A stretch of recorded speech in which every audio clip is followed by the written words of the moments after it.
Hello again, and for today's resin creation, perfect for beginners, very simple, I would like to come back and revisit this gorgeous mold. It's a leaf mold. I absolutely love this. I've made a few in green, and of course they came out absolutely stunning. I need a couple more, so I'm going to try different colours, and I've got these three tones. They're just gorgeous. It's kind of like a cream, an ivory, and then a kind of a copper on it. They don't actually have the names of the colour choices on them unless that tiny little writing has it, but I can't see that. So once again, I have levelled my board and not my coaster, so that's all nice and straight and level. And I just had a thought. I thought, why not go a little crazy and have some fun? And this is really easy to do if you've got any silver leaf. You can also use gold, but I just thought the silver will go really pretty with that. So I'm going to just take some in my hand, and I'm just going to place it down on this mould, just like that. And you'll see it kind of sticks to it. And then when the resin goes on the top and cures, that will stick to the resin. So I'm just doing kind of an abstract bits of this gorgeous gold silver leaf everywhere. Doesn't really matter. You can always clean it up after. I like it to look a little sort of natural. I don't like those lines there. So I'm just going to go and play with it for a bit. Just keep adding it as I'm doing. You can also brush excess off if you want with a little paintbrush until you get the desired effect. And I just thought that would be something a little different. I'm using the Art Pro resin from Resin Pro and their mica powders. This is a 66:1 ratio. For easy calculations, download my resin ratio chart and it will make your life much easier. I'll list it down in the description box below for you. Oh, sorry, I'll just get rid of my little arty bear.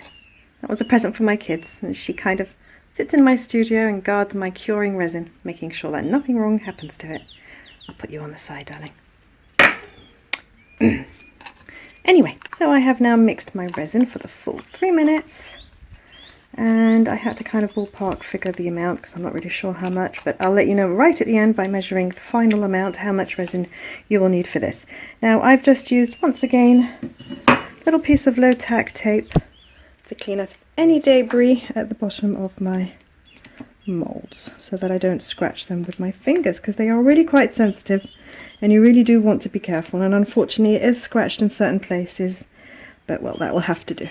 So I've got 3 cups and I am going to pour some resin into each,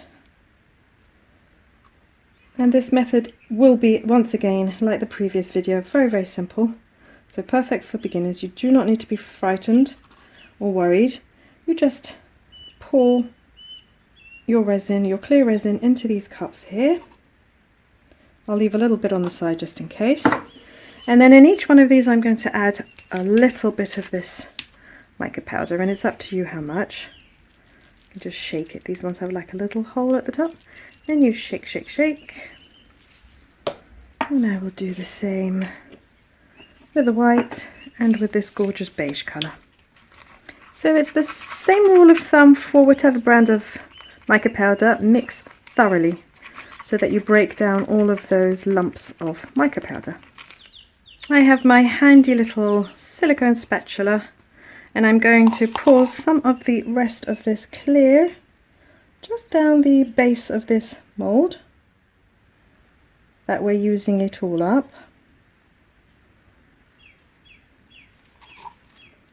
I mean, it doesn't matter if it's completely filled. It will all add to the effect, but if you wish you can use the silicone spatula and scrape along the edges. That will also get rid of those horrible little air pockets that pop up on the edges, and when you unmold you find that you have a little tiny bump on the sides of your coaster. I hate those. They drive me insane, and sometimes, even though you're very careful like me, and I'm being extra careful to get into all the little nooks and crannies, it still happens. So that's that. And then I am going to take all of these 3 colours and randomly mix them around, and this is why this technique is so easy. Don't need any special skills, and when these 3 colours blend together they'll just give you something extraordinary, and it will also be very individual. If you make 3 of these, none of them will be the same, and sometimes that's really nice. especially if you have them on a table and you've got, say you've made 4, and some of them are a little different than the others. It really does still look like a set. Oh, that colour is absolutely stunning. It's almost like a copper. So I'm just going to keep going until I've filled up the mould. And if for some reason I haven't gone right up to the top of the mould, I will just let it dry and add a clear top coat on the top, because sometimes when you're first doing these moulds, you're using it for the first time, you're not sure how to measure these irregular moulds. Cylinders and squares are much easier to measure, but these ones are not, so it's not a problem. I've made up, I think I made up 100 milliliters here, but that might not be enough, and if it's not, I'll just put a clear top coat tomorrow morning. I'm going to give it a quick zapping with my torch lighter, and it's on the lowest setting. And again, with any of these silicone molds, if they're not platinum silicone, which I'm not sure this is, you do want to go very lightly with the zap, and you just want to get rid of surface bubbles. The minute you see that all the surface bubbles have gone, you just stop. If you're feeling confident enough, you could use some liquid leaf in silver, and you could just take a little popsicle stick, dip it in, and then just swipe along the edge like this.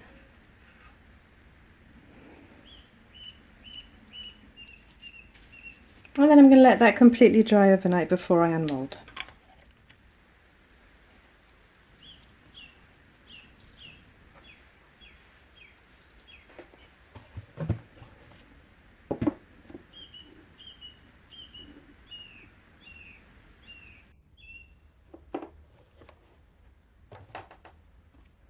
Let's unmold this now.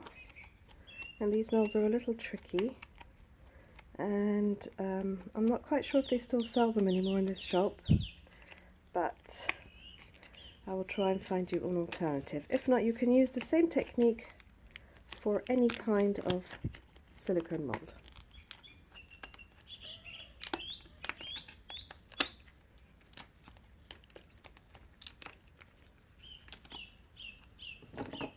So this is the front. I think it looks really pretty. And I have gone up about 95% of the way, so I am not going to bother doing filling it up right to the top. It's not necessary. That little lip is not really a bother at all. And I'm going to turn it around now. Oh, how cute. Oh, I really like that. You just never know with the underneath what it's going to give you, but I'm really pleased with that. I do like those little silver flourishes. And can you see they have stuck and are completely flat. I didn't put many in.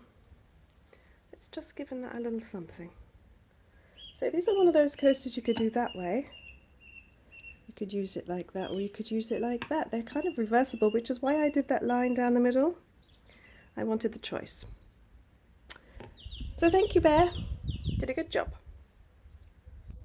So you could just leave this coaster as it is. You don't have to gild the sides. You can see it's got an interesting pattern as it is. But I just want a little bit of that silver to be brought out in a very light touch of gilding. So I'm going to use this liquid chrome pen, and it has got a chrome effect, which is what I like. So give it a good shake.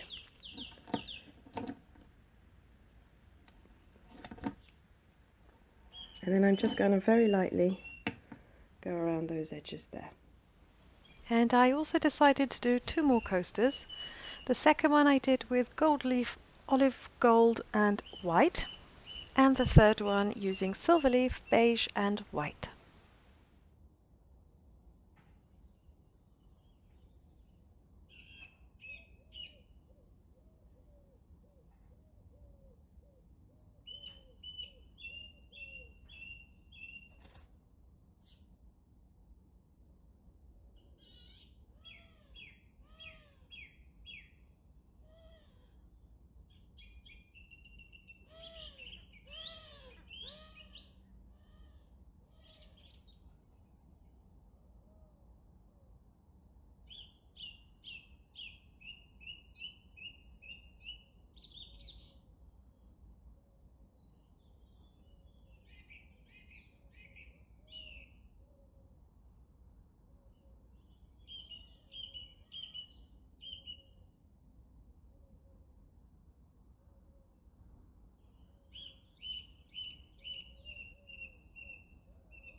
So that's the end of this tutorial. I wish you all a really good week and I will see you in my next tutorial. Bye!